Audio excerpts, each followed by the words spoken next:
It's the end of an era. Let's talk about The Strangers, Chapter 3.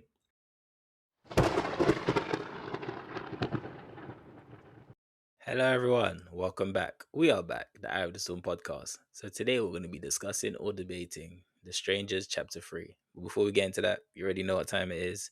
Movie recommendation time. So I'll actually recommend you guys a series today, and it's a telenovela. It's called Love of My Life. It's pretty much about a forbidden love between. I think it's set in Colombia, I believe, or maybe I think it's set in Colombia or Brazil. I think it's Colombia, but pretty much a forbidden love between a black guy and I think she's Colombian, but and they face racial discrimination and all sorts of wahala. So I'll definitely recommend you guys to go and watch that one. It's like 60 episodes though, and the casting in it is mad. I've realized a lot of these Colombian series, they just do not give a damn about casting when it comes to playing someone 10 years in the future, for example. So yeah, don't mind the different characters you'll see, but it's definitely good. It's definitely something that I'd recommend you guys to go and watch. I don't think I've ever seen a telenovela. So they just cast a 30-year-old to play a 50-year-old or something like that? No, is more so in terms of how they look. So it's not even to do with age. So, for example, a son, right? I forgot his name, but let's say his name was Jacob. So then they'll show him as a baby, and he'll be like a dark skinned baby. And then when 7 years ahead, when he's 7 years old, it'll be a mixed race baby, like a literal mixed race kid, light skin, curly hair, green eyes. And then fast forward, it'll be a dark, like let's say add 5 years to him. He's in the teenage years now, dark skinned kid, low cut, proper like the hair texture is not curly. It's like, like my hair texture. They just do not care. I remember there was even one character where I forgot her name, but she was like in her 20s, slim and tall, dark hair. And then 10 years forward, she was pretty much like short and really big. So I said, okay, I understand someone can put on weight, but how the hell did they reduce in height? It's just, yeah, it's mad. It's mad. I don't know. She might have had like a tragic escalator accident or something. I watched Hamnet, so it's been one that I'd kind of been wanting to see since the start of the year, but just hadn't found time to kind of make my way to the cinema midweek. And just for a bit of background, it's a movie about kind of the story and sort of the life events that inspire the play Hamlet by William Shakespeare. And it kind of goes through his life, finding his wife, having kids, etc., and then just kind of some of the tragedy that befalls his life, and kind of like some of the hardships of to be like what I like about it, without kind of like spoiling too much, is the way it tackles its themes and the way that it kind of like tackles things like grief, tackles things like loss, it tackles things like being far away from home and how you deal with that on both sides, and I think for the most part the movie kind of shows you one perspective, and I think by the end of it gives you a fuller understanding as to the other perspective and their dealings with it and how they handle it. And it's just like that conflict of, or that contrast of being in a situation but not really understanding the other person's point of view, and just kind of almost having a selfish perspective on it. So I think it's got like a lot of interesting themes, interesting ideas that it explores really well. Top performances all around, and yeah, it was just like a great time. It was like a really really great time, and had me close to being emotional in the cinema, which has not happened to me before, but had me very close in certain points. So I think definitely top movie. Glad I managed to watch it in the cinema. You should go check it out whilst it's still in the cinema. So the best thing I watched this week is English Teacher, which is a 2024 sitcom that ran for 2 seasons. So the story is essentially, it follows the exploits of a gay English teacher in Texas. A lot of it is a very like typical workplace sitcom set in a high school. But what makes this show interesting is, aside from just general quality, where it's just funny and well written and all of that, it also addresses one of my actually several pet peeves I've had with TV shows. One of them is that none of them acknowledge COVID. And here a major theme is what it's like teaching kids who grew up during COVID. There are multiple episodes where the impact on students is shown. That's then the basis for the comedy plot. Another one is that a recurring theme is that this is like a gay millennial who grew up in the 90s and kind of expected the world to turn out a certain way. And then he teaches the next generation and they don't quite live up to his expectations. which actually ties into something that's going on in the real world, in which younger people are often more conservatives than the generation before them, which is something I don't think I've seen any show or movie address at all in any way. And here, this is a thing where the mid to late 30s teachers don't understand the kids these days, right? But in a way that's not kind of the cliche way. Like the generation before them also didn't understand them, but for different reasons, and it seems very specific to the early 2020s. It then uses that to tell comedy plots and hilarious hijinks and so on. I think it's just, as a comedy, it's good. It's really good, but it's also one of the few shows I've seen that actually has its kind of hand on the pulse, and it's not outdated by like 10 years in terms of like the society and the people it depicts, which was really like, this is none of this is really genius or a huge insight, but just for doing it, it stands out. And I can count on one hand the number of shows that even acknowledge that the pandemic existed. And I still don't understand why there's like a 6-7 year production timeline in all shows and movies, and therefore we have to pretend it's still 2018 or whatever. Like, that can't be it. So to just see a show that just naturally bakes the facts of life, like as life is today, into a show, it was just refreshing and interesting, and it just made it better and more relevant. And so for that reason, in addition to it just being good, a good sitcom, I'm recommending it. Okay. Well, looks like it's time for the main event. The Strangers Chapter 3. Danny G, please, can you give us your wonderful synopsises? So The Strangers Chapter 3 is the third chapter in The Strangers.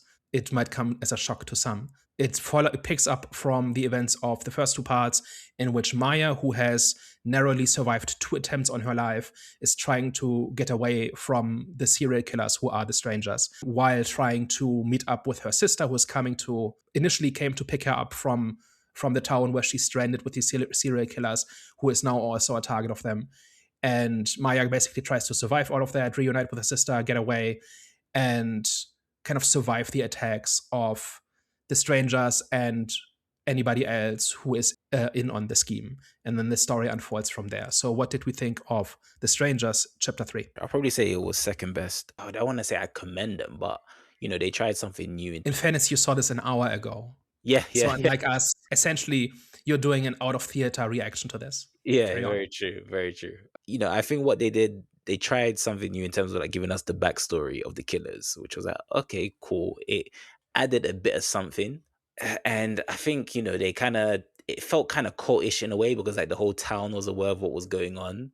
So I was like, okay, that's interesting add-on, because obviously if you compare it with the original I think it was 2008, the original came out. And obviously with how it's like they've upscaled pretty much the idea and the story of the strangers. So I was like, okay, it's got well, they kind of had to, because it's 3 chapters. I just thought it was cool. I don't think they did anything too special. I'm glad it didn't end the way I thought it was going to end at the end, because even though I it was pretty predictable, but there was a moment where I said they can't end it this way. Like, if they end it the way it's heading, then that has to be one of the most dumbest endings I've seen in a very long time, but it didn't. So, but I thought there was going to be a bit more, though. I'll be honest with you, because it felt like, maybe it's because I kind of forgot what happened. Not even I forgot what happened in chapter 1. I think I forgot what happened in chapter 2, because chapter 1's pretty much the original. And I will never forget the original Strangers of 2008, one of my favorite horror movies all the time. But in terms of chapter 2, I kind of forgot what happened in that one. So it kind of felt like this one amounted to nothing. But I think if I watch chapter 2 again, then I'll be like, okay, the character arc for Maya especially would be a bit more significant than what I experienced in this chapter. And now I think the main question is, do I forgive them for what they've done in terms of how much they've kind of like watered down this film? I don't want to call it a franchise, but this just, The Strangers. Because if you compare the first one to just chapter 1, chapter 2, and chapter 3, it's, The Strangers original will always be better. So overall, I think I'm not as mad as I was before after seeing chapter 1. I think overall I'm like, okay, it was cool, but I would still have preferred if they kept the original identity of this movie, because it still kind of felt a bit, like a Gen Z type of horror film. But overall, it was cool. I'm not mad at what I watched. This was pointless, if I'm honest with you. I think this whole idea of doing some type of like thesis or analysis on, the strangers and who they are across the stretch of 3 movies, and this be the culmination of it, pretty pointless. Like there was nothing really interesting said in any of it. Not in Maya's character journey, not with the stranger's background. And you kind of alluded to sort of kind of like the town having knowledge of kind of what was going on. More questions than answers, if anything, in some of those aspects about what was going on, how they were like kind of getting away with what they were doing. Really and truthfully, to be honest, like it tries to like, and this is kind of what annoys me about this is that you have movies where it's just a big spectacle and they kind of don't really care about like the story and like making things make sense and like trying to like build arcs or like a narrative within the story. Whereas like this, like the whole idea of it was to craft this story and this like backstory and this backdrop of like who the killers were and this, that, and the other, and how they came to be across these movies. And it was just a bit like none of it was like profound. It was all like generic. It didn't like really sing or say anything of interest to me at all. To kind of make it work, you kind of like reduce Maya to like just some like dead zombie towards like the middle part of the movie where she kind of loses all emotion, loses like any reaction to anything. Typical for this movie is you kind of expect stupid stuff to happen, and stupid stuff does happen. Like there's a whole scene with her in a car, she gets away, crashes. It's just like it doesn't make sense what the hell is going on, and like how we keep ending back up in these situations. So frustrating. To give this movie a little bit of credit, it's probably better than the other ones that have come out. And I actually think that the opening sequence that they did, for the most part, up until they actually got to the kill, was actually pretty decent. And I think that the first main jump scare actually got me, and I was like, oh, okay, you guys. Yeah, that got me too. Yeah. They actually started the movie quite well with that set piece, but then I don't know, man. Everything kind of after that was a bit whatever, and then you kind of introduced like the sister and stuff like that, and it doesn't really do anything, doesn't really lead nowhere. It's just kind of more fodder to be killed. So I think definitely the best one out of the three, but that's mostly because the other two were so empty. Like the first one is a very, very detailed reconstruction of a lot of the moments of the original movie, but it squanders all of them and it doesn't understand any of them and so doesn't use them effectively. But it's like it's structure-wise very similar. A lot of the same beats happen. Second one is a hyper generic slasher where it's just somebody running away from a guy with an axe, and it's essentially the movie. And this one, at least because this is where all the payoffs are, and this is where the big confrontation with the killers is, this one actually tries something, but I don't think it makes any kind of sense. And the part that makes sense is not interesting. Especially the third act just stops making any sense whatsoever, where characters do not do anything for any articulated or implied reasons. And as a result, all of it falls flat and none of it makes any kind of sense or manages to be interesting. In addition to that, the entire project of giving a motive and a backstory to the strangers, whose entire thing is that they are just random masked killers who kill without a motive and just pick out targets at random, does not improve the story at all. An incredible amount of time is spent on flashbacks explaining motivations and the journey of these killers. It's more about the killers than it is about Maya in this one. And none of it is interesting. None of it makes any kind of sense. It's very standard serial killer trope. You've seen this 100 times before, like each individual piece. And none of it kind of adds up to something that makes them more interesting or more distinctive. Somehow, with every minute, they become more generic. And by the end, they're just serial killers with masks. Whereas in the beginning, they kind of had a little bit of an identity and like a defined mode of operation. And they just lose that towards the end entirely. And they're just killers who have like broken childhoods and whatever. And that's why they kill. And that's it. And that's pretty much what it amounts to. So entire thing is a waste of time. And I think the only thing that's interesting about this is kind of doing the autopsy and trying to figure out what went wrong, what it could have been, what they were thinking, and whether this was doomed from the start or whether this could have been something with different execution or just a slightly different approach. So let's talk about it. Okay, so adding a backstory to Scarecrow, Dollface, and a pinup girl, do you guys feel like it kind of took away from the whole randomness of, their act? Because I think that's what kind of was appealing to people was, number one, it was random and there wasn't a reason why they were doing it. So I think for a lot of people, that's what was scary about them, especially when it comes to the original. So do you feel like adding a backstory to them in this one kind of gave them a necessary humanity? Because that's kind of what it did. I don't think it was necessary at all.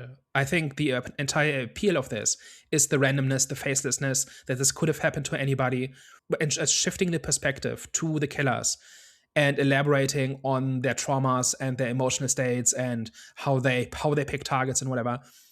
None of that, I think, adds to that. And then what it substitutes it with, I don't think is all that interesting. Now, in fairness, it is still the case that they pick their targets more or less at random, right? And it's still, people come into town and they seem like easy targets, and so they get picked, right? Like that's kind of what it is. Like, I don't think that adds anything interesting. I don't think that adds any other dimension, or it doesn't recontextualize anything. It's just ill-conceived from the start, because ultimately it's just a random killing. And what it then kind of turns into is this whole conspiracy. I think the one interesting thing that kind of got my attention in the entire movie is that then never really went anywhere, is the cop who is the father of Scarecrow, and he essentially loves his son so much that he's been covering up his crimes. Like that this kid is just so psychologically broken that he keeps killing, and the father keeps using his power as a local sheriff to cover up for those crimes. And for a while they had a deal about who gets targeted and how the killings happen in a way that doesn't draw too much attention, which I don't think makes any kind of sense, because if in this town people keep disappearing and winding up dead, like at some point that draws attention, right? Like if you do this for 20 plus years, it does not make any kind of sense that this just keeps happening.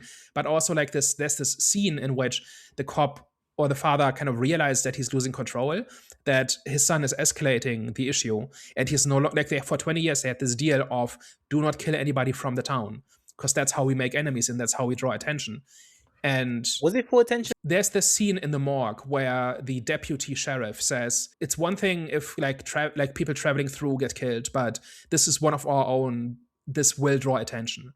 And that's when he kind of jams like an electric saw into his forehead and kills him, and then drags the bloody body bag in broad daylight into his cop car and drives away, while he knows he's being watched by the outsiders in the giant black Mercedes. But that's just one of the scenes that doesn't make any kind of sense. But it's like it is implied that this is an escalation and that it is spiraling out of control. If that had been the conflict, that the borderline fascist sheriff in the small town is kind of like a well-known trope, right? And that is something that kind of exists, right? Like these people who are the law in their little town and they basically run it like their own personal domain. We've seen this kind of character in horror movies before, and making that person a little bit of a tragic figure who just loves his son so much that he's been enabling this, and for a while he kept the lid on it, and now it's spiraling out of control, and that makes him kind of sort of a victim, at least in a small way.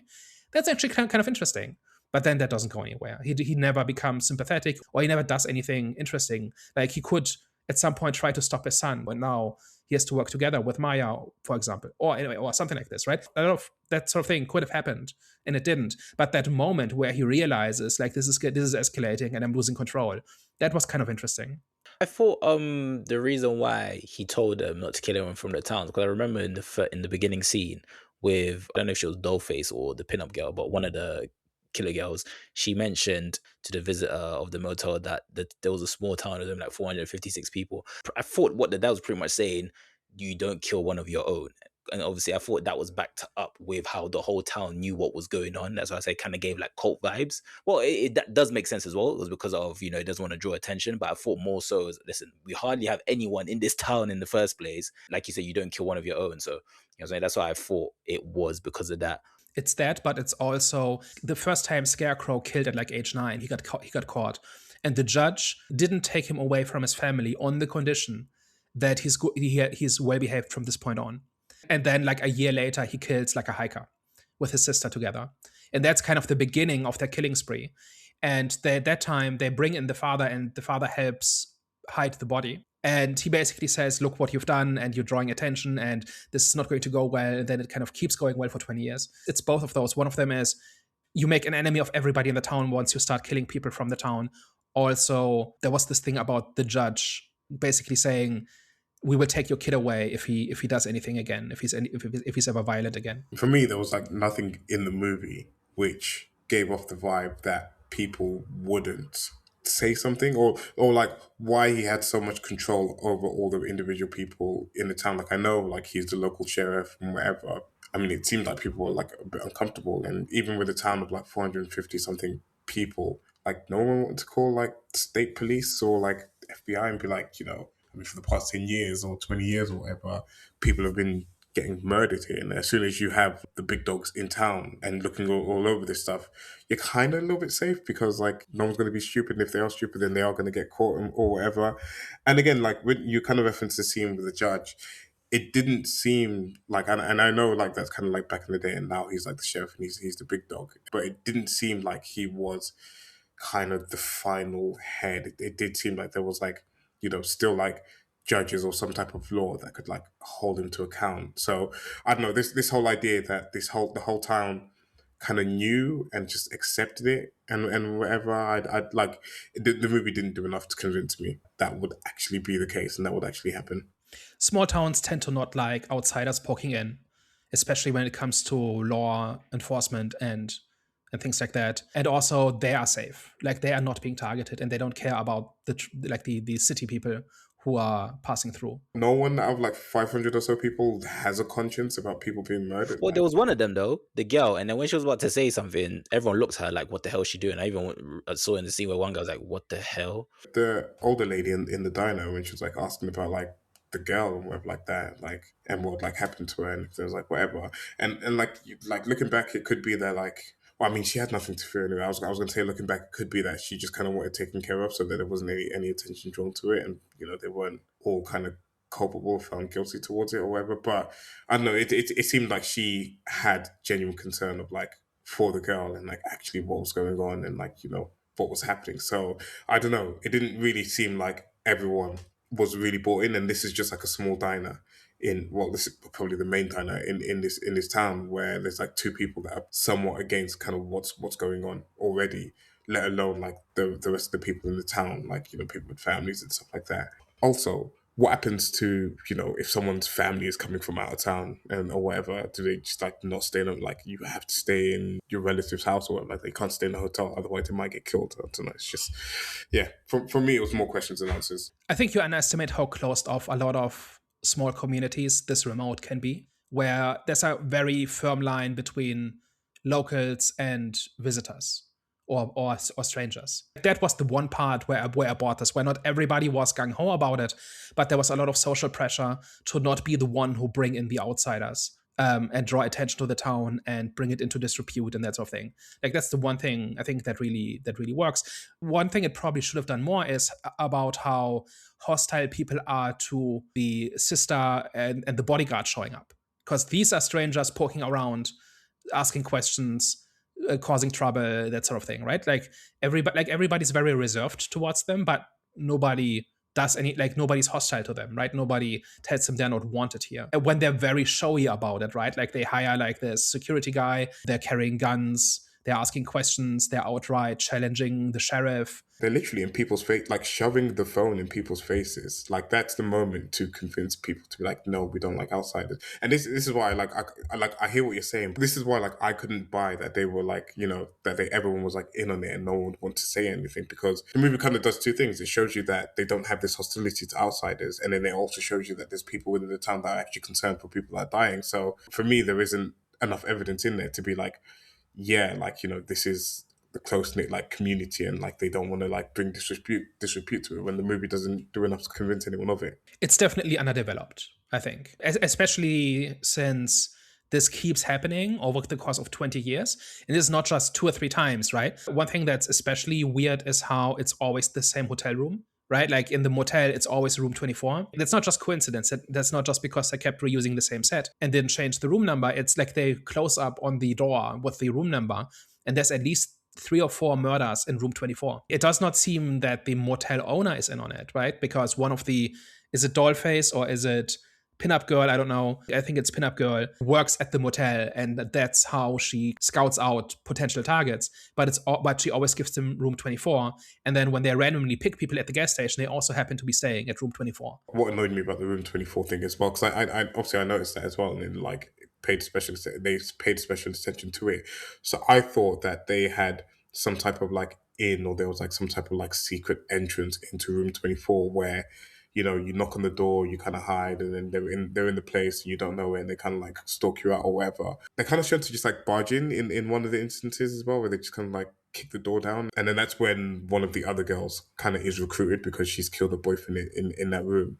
But yeah, it seemed quite insignificant, and it was again a bit like, what's the purpose of focusing on the 24 if there isn't a special like access that they have, or like they have like some type of way in, or, you know, what's the like, you know, story relevance to 24? Because the only thing I can think of is like where like they recruited the girl so that they then just keep using 24 as like homage to that, but they don't really allude to it unless I missed something. But it doesn't seem like there was anything there. It's also right in the middle of the motel, right? So apparently every couple of years, somebody breaks down the door and just covers everything in gore and guts and blood.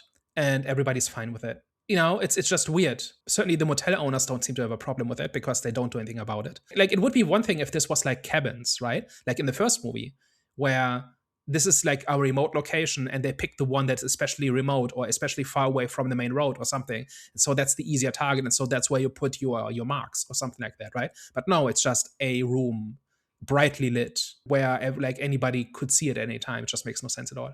What I actually found interesting is how this rips off Psycho. You guys pick up on this? Which, in what way? Are you talking about like a specific scene, or are you just talking about like the setting of it? The plot, basically. So, like in Psycho, the murders happen at a hotel, and the psycho killer scopes out targets based on that conversation at the check-in, and then the person gets killed in the motel room and then gets disposed of in the woods. An investigator and a relative come to look for a person who has disappeared, and then finds the same motel, and then kind of breaks open the whole scheme, right? And that's kind of where things escalate, and that's where the big showdown with the killer happens. And that's basically what happens here. There's at least 3 or 4 points of similarity where it's basically the plot of Psycho, with some changes, right? Like, for instance, Maya comes back rather than having died at the 30% mark, and the sister and the security guy die very easily in a way that makes the whole setup pointless. It is outright copying Psycho in the dumbest way you can. Nah, I definitely hear that. And Psycho actually did some of the things that you mentioned, her, where like Psycho had the peephole into the room, and they used the fact that they have a key in order to get into the room and stuff like this, right? None of which is what happens in Strangers. They kind of just break down the door. Just to kind of add on like the original point, because we kind of drifted into this, which was good, but because I just want to say my opinion quickly on the whole flashback thing. Even though I did say it added humanity to obviously the characters, which was an interesting, it was an interesting take, I still think like one of the best things for me about the film was just the randomness in the killings. And especially like I remember there was when you guys said pretty much the flashbacks were unnecessary. I actually think they started off the film with flashback and then it jumped straight into the beginning. So the first scene, which I actually thought was one of the best scenes, because there was a line that I think it was Pinup Girl, I'm not too sure which one, but I think Pinup Girl said, she basically says, so when the victim said to her, why me, why are you doing this, and then Pinup Girl said, because you're here. For me, I thought that line was so cold, because I said to myself, you know what, that justifies the random killings that people complain about. Because a lot of people will say, oh, like people need to have motives when it comes to killing someone, especially in movies, right? But for me, one of the things that I enjoyed really about the original film was the random killings. You know what I'm saying? It wasn't like an actual reason. I'm just like, people were just evil to be evil. And in this scene, when she says, because you're here, they could have just literally continued the film like that, as in like just kept the concept of random killings without adding any flashbacks, because that line there made what they're doing justified in a way to me. So I was like, yeah, that line was cool. So they even need to add any flashbacks. But then the flashbacks add a motive. I know it adds a motive, but for me, that's what I'm saying. What made the original so great was because there was no motive. It was just because they were there. Right. But of course, I didn't know that at the time. That it was the actual reason was I didn't know at the time that they're just killing them because they were there. Because I was thinking there has to be a reason. Fast forward to chapter 3, Strangers chapter 3, they gave the reason, and that reason was the reason we're killing you is because you're here. That is effed up, but I like it. The reason was like the messed up childhood and the childhood trauma and the loss of their sister and all of that. And them just being psychopaths that have this compulsion to kill. Then we add in some stuff about purity and Scarecrow idolizing his sister in weird ways. Yeah, cool. So there is, okay, cool, you're right. There is a motive, but maybe I don't know. 'Cause I actually forgot all about that, to be fair. So you're right, there is a motive. But for me, if there wasn't that, they could still kind of add that. But so for me, there was a lot of flashbacks where I was like, okay, there's even though it does add humanity a bit, you're doing a bit too much. If they just added that one scene there, because I actually forgot about the flashbacks. I had just liked heavily the whole randomness thing. So when she says because you're here, it added onto the randomness of the killings. And for me, I was like, they could have made the film literally like that. It could have been like chapter 1 and chapter 2 could have been a build up to that line right there. And for me, I would have been like, you know what? Even though this is a watered down version of the original, this is still a good film. Would you say that the backstory that they give is motive or more reason for why they do what they do? I would kind of see it more as like the reason that, because like everyone, like no killing is without reason. Is what I'd say. Even in the situation where like strangers show up and it's completely like unmotivated, they just kill you because you're here and they can, or whatever. There's still some type of like psychological reason for someone to kind of get to that point. What I would say is that it's generic. Like the way that they kind of like tackle this kind of psychological sort of reasoning behind it, it's super generic. It's I think Dan, you said at the start, it's like nothing that we haven't seen in any other like movie before. It's kind of like run of the mill stuff of like childhood was so bad, or for the other girl that they recruited, like the boyfriend was like bad to her or abusive or anything like that. So it doesn't really add anything new in that sense, but it still kind of leaves it unmotivated is kind of what I'd say, because they didn't have a motive to kill any of those people. It was just because. The specific targets have done nothing to deserve this, right? And there's no specific motive to pick those targets. They just want to kill, and so they just pick people, which is kind of what happens with serial killers. And one thing that I actually kind of found interesting is the opening text in the beginning that points out that the old word for a serial killing is stranger killing, which means the strangers are not the killers, they are the victims, which apparently is true.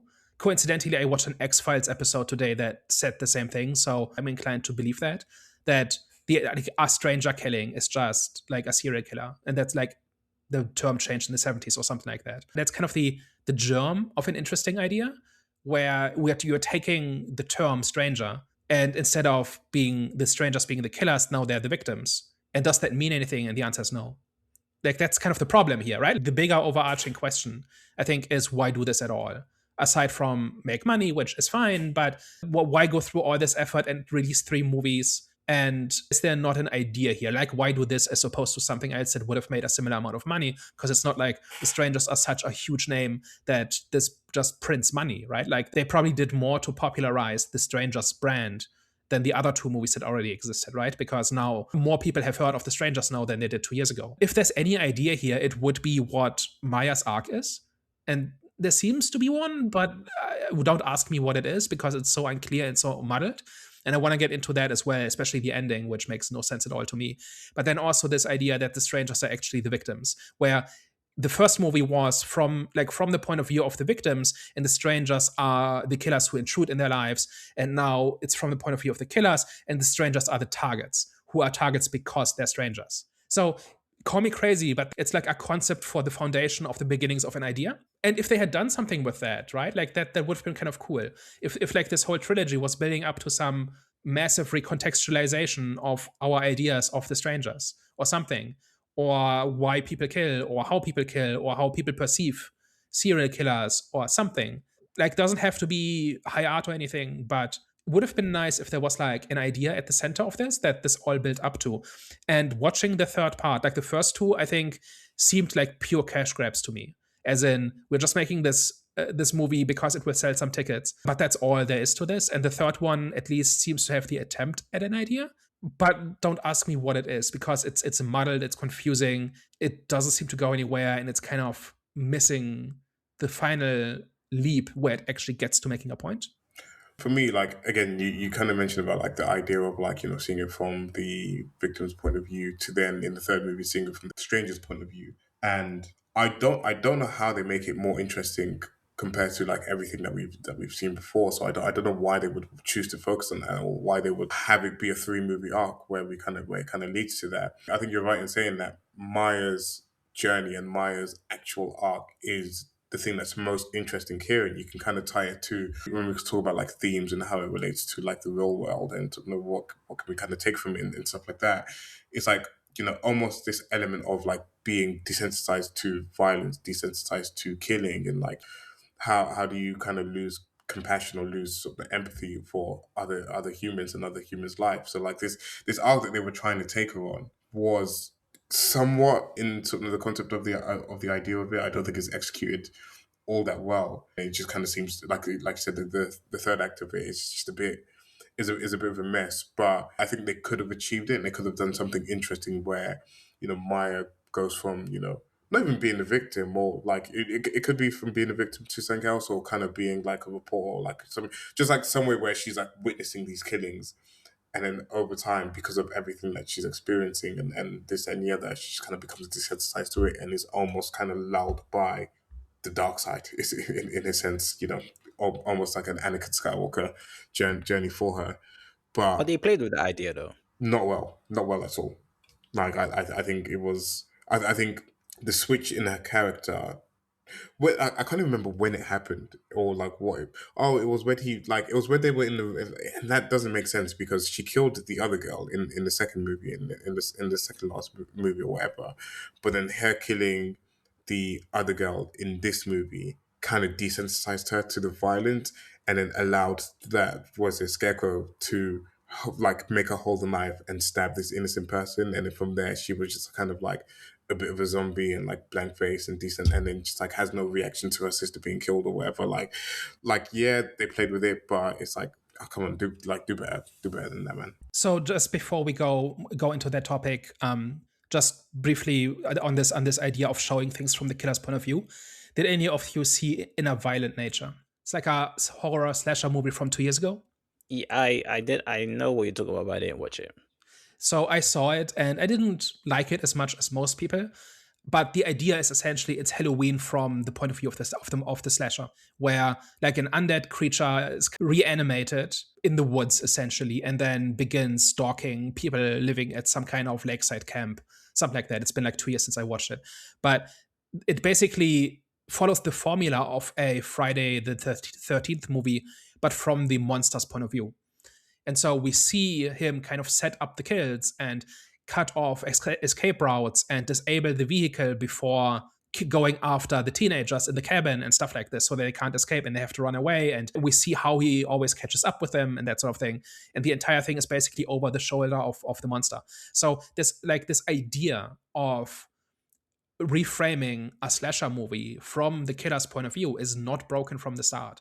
This could absolutely have been something, but it has to do something interesting, and I don't think this really did, because it ultimately just wallows in kind of these standard psycho killer tropes that we've seen for decades. That aspect of it would have been interesting to see. Where I kind of said it was like a bit dead on arrival was that knowing that it was always going to delve into the childhood trauma or like the backstory or like the trauma aspect of why they got to where they got to. But it's almost like the Jackal series. I can't remember what it's called. I think the Jackal, where you're from the point of view and you kind of end up being, somewhat of a hero towards the end of it, but you're still from the point of view of like someone that's a sniper and you're kind of seeing them setting up the kills, like exactly kind of how you explained in there. And that's interesting. We kind of get it, and we sort of know room for them after a certain point. But it was just like when I made that comment, it was just like this idea of, I know they're going to focus on childhood trauma, and Yeah. we've seen it before. It's not going to be interesting. Now I can kind of imagine like a slasher movie where where we see what happens in the small town when the victims are not there. We see how people talk about the killings and why they don't go to the state police, and what social role kind of the killers have, and to what extent people know who they are, and to what extent they just know that there are killers among them, and what that does to a community, knowing that these gruesome killings happen and could happen at any time, but maybe you know who they are or you don't know who they are, and if your neighbor is like a serial killer, what do you do? And what if it's the sheriff's kid? What does that do to a town? That sort of thing. There's so many things it could absolutely have been. What it actually then ends up is kind of this strange journey that Maya goes on, right? So at the end of part 2, I kind of expected, especially once is a dollface pinup girl, when pinup girl dies, that kind of is an escalation, and that kind of changes the rules, right? So not only does Maya get away, which has never happened before, but she also killed one of them, which, if I remember all the numerous flashbacks, also hasn't happened before. So wouldn't it be interesting if it's now like a 3-way fight between the remaining two killers and Maya. Like, I honestly expected this to be like the final girl becomes the slasher kind of thing. That's the twist to the formula, but that doesn't really happen either, because the entire movie she just tries to get away, and then they catch her for implausible reasons. Probably the worst scene in all of this is when she steals the cop's car, which honestly I thought, hey, now we're doing something. Like, she's actually doing something that actually has some kind of chance at success compared to the 5 attempts before this. And then she has to drive down a dark forest road and rummage around on the seat, and within 20 seconds ramps a tree, and that's when she gets caught. And I still don't understand how she's found that quickly, because the sheriff did not tell Scarecrow where she was. As soon as his cop car is stolen, he begins texting somebody, but it's his deputy, so he can pick him up from the side of the road. It's not a tip to Scarecrow of where Maya is going, right? But somehow within about 20 seconds, Scarecrow catches up with her anyway. And from that point on, she's just the victim.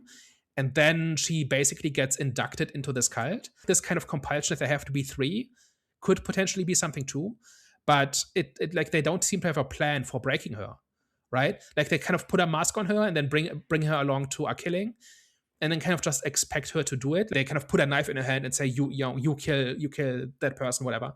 But they don't have a plan for making her complicit or for getting her to buy into it. And so for much of the movie, we're seeing her just stand there with a mask on, scared, not doing anything, until she does eventually. But like, it did not feel like Scarecrow had a plan. Is what I'm saying. I agree that they didn't have a plan. Do you think that was because of which one was it that killed her boyfriend? Was it Pinup Girl or Dollface? That was one of the pinup girls. So do you think that's the reason why? Is because with her, after they didn't witness the murder, but they obviously saw the aftermath of the murder, and it was so easy to pretty much bring her into the cult. Do you think they expected a similar outcome with Maya's character? Because obviously she was a killer, so he thought, okay, she's pretty much like us, but obviously she just needs a bit more motivation in comparison to Pinup Girl, Dollface or one of them. Yeah, that's actually a good point. Like, she's the only one who has fought back, and that means she's a killer, at least, or is at least capable of it. But she's also the most successful at fighting back, or at resisting, or at getting away. All of the others, that one girl who becomes Pinup Girl, who kills her boyfriend because he hits on the sister, right? Hits on this 15-year-old on a truck stop, right? Like, total scumbag, but she still decides, like, within minutes, that the solution to this is to stab him in the motel room and just wait there. Like, she wasn't expecting Scarecrow and the other one, right? She just kind of just did it. But at least there was like a foundation of, okay, this person is a killer and this person is capable of extreme brutality and is also a very damaged person who needs to belong somewhere. So we're going to provide that, and that's how we're going to get to her, and that's how we're going to make her one of ours. But Maya does not have any of those qualities. She's not a candidate for filling that role. At least I didn't think so. Yeah, I didn't think so either, which is why I think you're right, like I say, they weren't planned at all. So which is why I thought she was she was an unlikely candidate, but she was still a candidate nonetheless. So that's why they tried something different with her a bit, even though it was very what's the word? Not mediocre, but amateur, with the whole locking her in a room. They were very careless. That's what I'm saying. Even when she killed Pinup Girl or Dollface, one of them, but even when Maya killed one of them, because they were very careless. I was like, okay, yeah, so they're clearly rookies, and you're right. So, but that's pretty much what they were given, though. I'd say Can't be rookies after 20 years. True, but at the same time, because they were just doing it without an actual motive. At this point, the operation should run like a well-oiled baby, right? Like, it's like they've done this like 10 times. They're probably on the 4th Pinup Girl or whatever. They should have a plan for this, like for disposing the body and for finding potential new recruits and for finding victims and all of this. And they kind of do, but then they break all their rules with Maya, and I'm just not sure why. Mm. And also, when you talk about like the motivation to, or like trying to get her motivated to join the group, killing her sister in front of her, I don't know how effective a recruitment strategy that is. Like, someone needs to go back to the drawing board on how to recruit someone to your cause. If they at least forced Maya to do it, that would be like crossing like a bridge that she can't go back on. And that also removes her number one reason for wanting to escape, which is her family. Which is why what I thought they were going to do. I don't know whether they're giving props or whether it was just dumb to have Maya's sister and her fiance be in a trailer so that they can kind of almost recreate the whole scene of like strangers coming knocking at your door. I don't know whether I like it or if I dislike it. I still don't know. I think it's dumb. I think the way it played out actually was quite dumb. This whole like splitting out from your bodyguard and sitting in there, someone with being untrained with a gun in there, and then it's just like the most dumbest thing because they just rammed the trailer with a car. So I don't know. I think I lean more towards I don't like it. When you said you were not sure, I was going to say, yeah, I can help with that, because that's kind of the part where it all gets off the rails, right? They're driving around town in this giant Mercedes, right? And I don't want to make too much of a point of this, but your bodyguard is the only black guy within 500 kilometers. So way to be inconspicuous, right? Very also, true. At minimum, they're drawing lots of attention, right? And they cannot simply blend in. Very true. And like, I think the boyfriend was maybe Middle Eastern as well. I'm not sure. Yeah, but he did not look like the townspeople. That's just what I'm saying. Like, not that any of them did, but I'm just saying you show up in this giant Mercedes, you carry guns, you're waving around tablets with Maya's face on it. They could not stand out more if they tried. And then they drive around this giant Mercedes following the sheriff around all day, right? Including to one of his killings. And he does not seem to notice. But then it turns out he did notice, and he leads them into the woods to this lumber mill where they chop up the bodies to dispose of them, which is the one part of the plan that makes sense and that kind of works. But then on the way to the lumber mill is an abandoned trailer. And the clearly ex-military bodyguard says, hey, you two stay in this abandoned trailer where we checked, whether anybody was hiding in the toilet and didn't find anybody. That means it's safe. And I am going to go alone to the lumber mill where I will die within 5 seconds.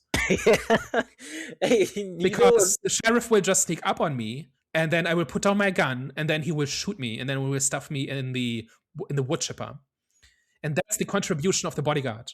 Yeah, that bodyguard, honestly, you would have thought he was ex-military, because when he was dropping his gun, I'm like, what the hell are you doing? You might as well die with your gun. You know this guy's going to kill you, so you might as well just try and shoot him. And then you've got the two hiding. Like, first of all, the trailer is sitting on some kind of clearing, right? So if I'm them, I actually don't stay in the trailer. I stand outside, because anybody who wants to sneak up on me has to cross like 100 meters of grass, of meadow. As long as you're not inside, there's no sneaking up on the trailer. But then they just hide in there, and their guns don't do very much, right? Like, at least they brought guns. And I said, okay, maybe this time somebody came prepared. And this is the first time somebody came prepared in fighting it back against the strangers. And I want to see how that goes. And turns out it doesn't. Like, the guy just tries to break into the trailer, and then when that doesn't work, he just runs it over with his pickup truck. I forget how the fiance dies, but then the sister is just taken by Scarecrow while Maya sits in the car doing nothing. And then the sister kind of recognizes her and is sad about it, and she dies. That's kind of how that goes. And then that entire thing develops into Maya grabbing an axe. I think she drives away. And actually, I thought at this point that the sister was kind of like in the back of the trucks, in the same way that Maya had been in the back of the truck half an hour earlier or something like this, right? But no, it doesn't seem to be the case. And she kind of finds the bunker where she was. It's probably the one where she was held hostage by Scarecrow. I'm confused as well. Why did he let her get away after killing his sister? Yeah, I don't unclear. That was unclear. I thought he was driving to the the bunker, and she was following in the other car. And at that point, for some reason, Scarecrow trusted her enough to let her drive. And then they were going to do something with the sister, like that's where they're going to execute her or dispose of the body or something. But the sister never comes up again. And then Maya kind of finds this shrine to the sister in the basement. And then there's like this stare down where Scarecrow essentially surrenders. I know, because he respects her courage or spirit or something. And then he kind of lets his guard down, and that's when she shanks him. And that's when the movie's over. He kind of turns into this quasi-religious zealot, right? Who feels like he has fulfilled he has fulfilled the prophecy, and now he can die in peace, right? That's kind of how he acts in the last 5 to 10 minutes. Can you add to it that he didn't hear the gunshots of her father being shot twice in that little bunker place that they were in? Yeah, that too. Yeah. And even if he arrived after that, clearly the body was still there, still warm, still bleeding out. So yeah, like it does not get acknowledged. And then he basically throws away 20 years of being careful and having these elaborate plans for satisfying his need to kill, because she kind of seduces him and kind of pretends to give in to his to his scheme, and that she's actually into him. And that's where he lets down his guard, and that's where she shanks him. That's the big showdown that we spent like 4 hours building up to. That's a whole bunch of nonsense that the movie did. But Jonathan, I actually thought of you during the movie, and I was going to be like, what did you kind of think of the religious aspect? So like Daniel touched in there a little bit about like, this stuff he was talking about, like, the purification and whatever. There's also kind of like the scene where, again, I have no clue how he finds her and why they're in this church that's kind of lit up. There's no one else in there, but granted, it's him and her, and they have a conversation in the church. I can't remember what the conversation was, but you watched it recently. And then obviously, I think the father was also listening to radio with like the kind of preaching and stuff like that. Again, I can't remember exactly what it said, but I remember there was like specific moments where there was like religious aspects to it. I think Daniel's remembered something else that he wants to touch on, but I'll pass to Daniel, and then we can go to Jonathan on that aspect. When she gets into the church, she walks up to the Jesus statue, and she sees the wound in Jesus' side, and she compares it to her own wounds. The camera makes a huge deal about how they're basically the same. Jonathan, go on, tell us your thoughts on that. Yeah, sorry. Yeah, when I saw it, I thought, for me, I saw what they were trying to do. They were trying to. You did? Can you explain? So I took it as them trying to say there's no explanation for evil, which is pretty much trying to justify even more random killings, even though we do have a backstory of what they did. But like, Heather said before, which I do agree with, is more reasoning as to what they're doing rather than motive. So in a way for them, it's to fill their thirst. They're just killing random people to kind of like, to quench their thirst. With that whole church scene, that's how I took it. I took it like, listen, because obviously when he asked, why do you think God watched Cain kill Abel? Yeah, well, when he asked that question, I said, oh, okay, so obviously because there's no answer to that anyways, you know what I'm saying? So he even said maybe he enjoyed it or something like that, maybe he wants to watch or something like that, but he didn't even have an explanation. So I think he, in a way, was trying to understand why he's doing what he's doing. And obviously they were trying to use, because when people ask questions like, why doesn't God just stop evil acts from happening? It was kind of like an add-on to that. At the end of the day, the answer is, I don't know. But obviously it serves a bigger purpose. Obviously for him, he doesn't know. And then he even said, I don't know, maybe. And then he gave his reason as to what, but it still boils down to, I do not know. So that's why I thought that just added onto the whole, concept of random killings. They're just doing it because they can and because they want to and because they need to an extent. But the question is, does it add up to something? Because there are several instances, right? Like you said, there's at least 3 or 4 instances of like religiosity being invoked in some way by the killers, right? And I think they're all different. I don't think they add up to a picture. So when the sheriff listens to the sermon, that seemed to me like a point about how people will use religion to present themselves as moral, right? So the killer is listening to a sermon, and that is supposed to be something good people do, but he's the bad. Like, you know what I mean? Like, it's that hypocrisy of, I affect the appearance of a good person, but I'm really a bad person. That kind of thing. So that was that part. And then the whole thing about why didn't God stop Cain from killing Abel? That's the killer basically saying, what am I going to do? If there was something wrong with it, I would be stopped, but I'm not. So I guess it's fine. So it's like a very half-hearted rationalization. But that has not really been kind of the thing. Like, that's not what the story is about. And that is not what Scarecrow has been about or what the family has been about or anything like this, right? And then towards the end, he talks about the sister being pure. That could be a religious thing, or it could also be like a sense of the world is evil and she was the only good thing in it. And when it was when she was taken away from me, that's when kind of all the bets were off and everything was justified after that, right? That's what it sounds like, and that's what it could have been. But that was not a threat in his characterization. This idea that he perceives the world as evil or corrupt or immoral, and he's really fixing it. Because I've seen many movies where the serial killer believes exactly that, right? Where they believe that they are fixing some greater evil that society won't fix, and you have to do it by cutting out, the illness kind of thing. That's kind of alluded there when he says his sister, who was the driving force, at least in the beginning, behind this entire thing, or at least as like a strong enabler, was pure. That means she was good, and that means the rest of the world was less pure than her. And so something was lost when she was killed, and the world became worse when she died, that sort of thing. I think all of those, like by themselves, kind of make sense, but they don't add up to a bigger picture of what this is about.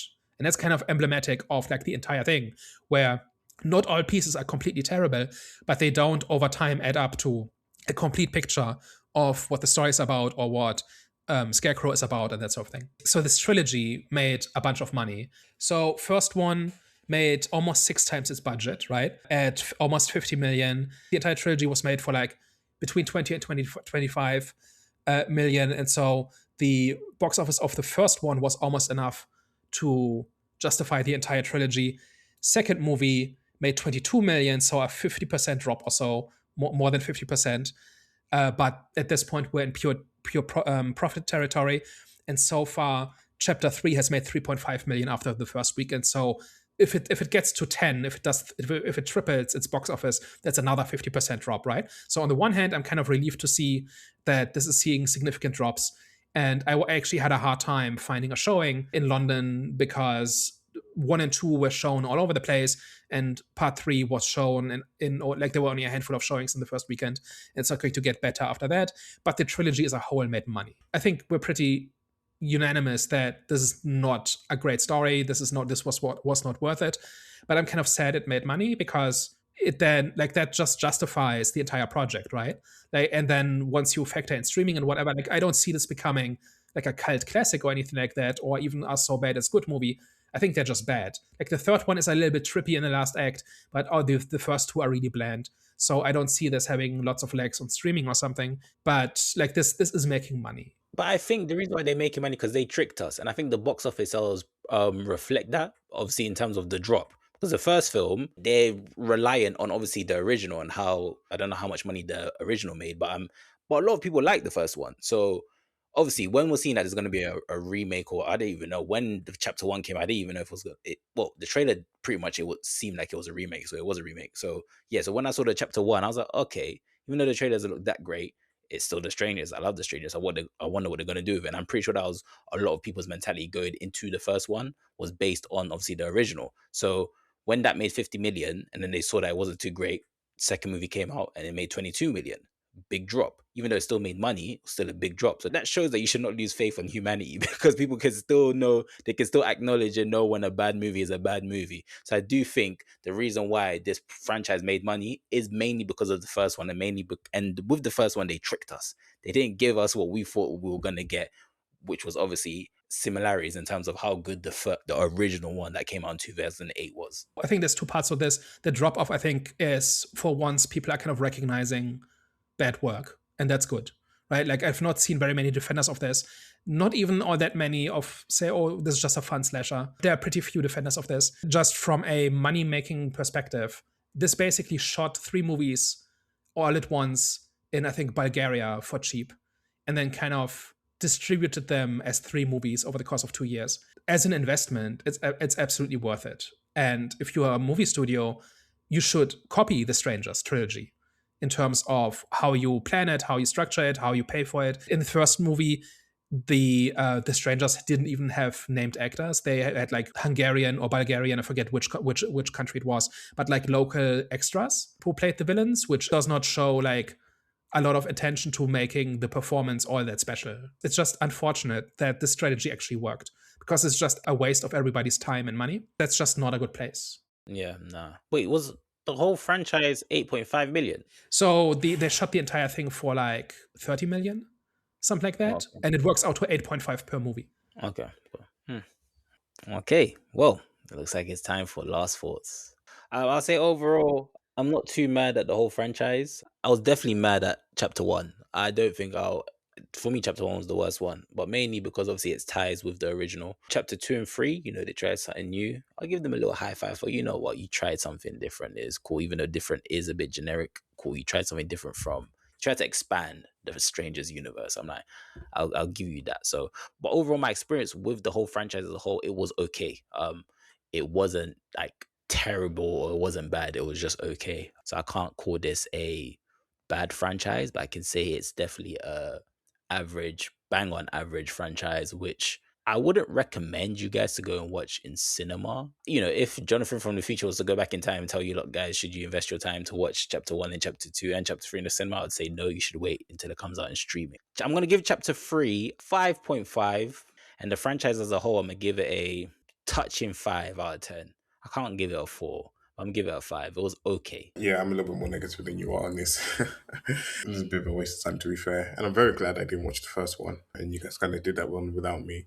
But kind of jumping on the ride from Strangers chapter 2 to chapter 3. 3 was probably slightly better than what 2 was. 2 was like a whole bunch of nonsense. And this one tries, C for effort, participation trophy and all that good stuff for, trying to like, weave some type of narrative into it. But if this was like your whole thing, you could have put more thought into so many of the different aspects of the movies, especially if like this is all made within the same period as well. You kind of had to map out the whole story and how you wanted it to kind of begin, crescendo in the middle, or crescendo or whatever, and then end. And it's just a bit like you could have put more thought into so much of this stuff. So for that, I'll give it a 3 out of 10, which I feel is generous because I want to give it lower, but I don't want to be too harsh. So I think this is just overall a waste of time. Like you said, it does not capture the essence of the original. Like if it was just a remake of that and had some fun with that, that would be okay. If it had a different take, if this was like a slasher movie from the point of view of the slasher, could also be okay. If it was kind of by the numbers, but at least had fun with it, that would also be something. But it's none of those things. It gets quite self-important towards the end when it's not even like a big showdown between Maya and Scarecrow, but actually is supposed to be some kind of emotional character moment, which does not work, makes no sense, is unearned, and all the rest of it. Just overall ill-conceived from the start. Not a good ending to like the ending does not redeem it in any way. It turns out like expected, it was about nothing all along. So that's a 5 out of 14 for me. Okay, guys, thank you very much for joining into today's discussion. If you reach this part of the episode, as always, we appreciate you working with us. We appreciate you pressing play and giving us a listen. And as always, if you liked what you heard today and you enjoyed our discussion, you should probably tell a friend. And if you hated everything and you thought we were chatting a whole bunch of nonsense, then please let us know. If Tamarin is in, we are the Out of the Storm podcast. All right, guys, thank you very much, and we'll catch you next time.